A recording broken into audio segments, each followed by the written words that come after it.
It's time for the 27 Sports award-winning Football Frenzy.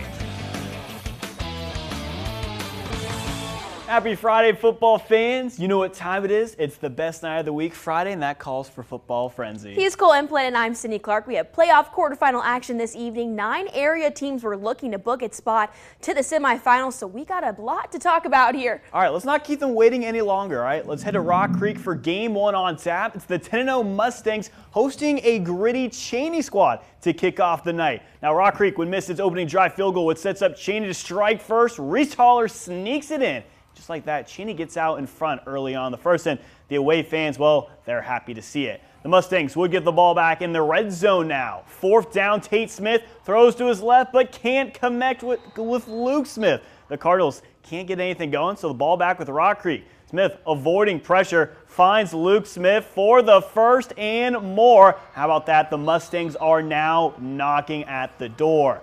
Play action here from Smith. He goes out left, finds Luke Spinner, puts his defender on the skates, and gets 6. Rock Creek would add another, winning 14-7, and they're off to the 3A semifinals. Unbeaten Mays hosting last year's runner-up Manhattan. What a start to this one we will see as the Eagles looking for an opening drive score, but Nisby Johnson picks off the pass in the end zone to give Manhattan the ball, and Manhattan's Finn Watson on the drive next, throws over the middle, and Pierce George intercepts this one for the Eagles and takes this one all the way to the house for that pick 6, 7-0 Mays here.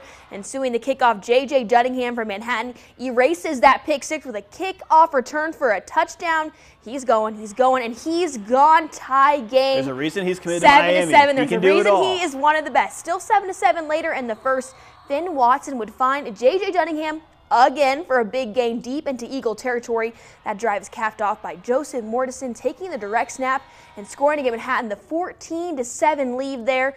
Now, second quarter now, Manhattan leading 14-10. Junior Eagle running back Vincent Roses takes the handoff, which you'll see here in a minute, all the way in for a score. It's 17-14, Eagles trailing, but it's Manhattan who would go on to dominate per usual. They knock off Mays 55-31. They advance the 6A semifinals. And they'll take on Derby next week. That should be a fun matchup. Well, over to Wamego we go. The Red Raiders trail Augusta at home 7-0 early in the half as Wamego's Logan Fulton. He looking out right, trying to get something going here later on. Tipped and picked by Brody Haskell. And Haskell is off to the races. He's got a lane, but eventually brought down. A huge momentum shift, however, for the Orioles. Now, they would be forced to a 4th down, however, as Haskell in at quarterback looks across the middle, and ball can't be caught, so turnover on downs. Good defense both ways. Wamego now looking for a spark as we head to the second quarter. They get one as Fulton, check out this ball, launches it out left. Dominic Falco, great last name, halts it in, and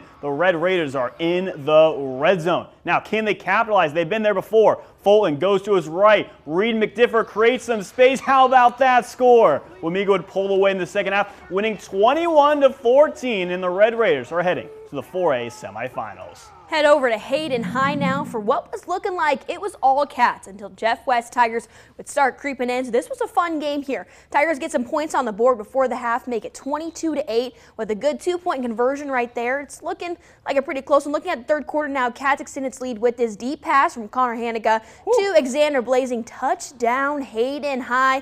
It's 29-8. But this is where the Tigers would start coming out of its cage here. QB Brickson Schwinn finds Brody Schwinn. What a duo there. It's 29-15. Then, Cole, we've seen a lot of those flags right there in the third quarter. Pivotal moment here. Bat snap on the punt. Sets up good yards to help set up the Tigers for the touchdown here. Kind of back and forth moment. Saw the interception, saw a turnover on downs. This is the bad punt and the snap right there. Sets Hayden up for Jeff West right there. But Hayden would start to pull away here to get the dub, 43-29. Cats advance to the semifinals where they will take on Santa Fe Trail next. That'll be a fun one. Well, out in Santa Fe, the Chargers hosting Holton.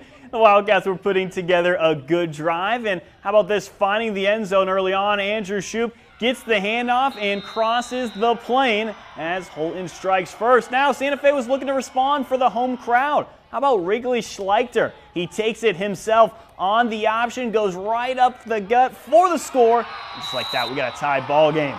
The Wildcats back with it, and they're trying to get something going again on the road, trying to take it to Santa Fe. So how about this? They get a nice little run here, and you got to push the pile, Sydney. You got to push the pile. That's a good another 5, 6, 7. Whew. Oh, How about that for the yards? That sets them up from nearly 30. So now Holden has the handoff.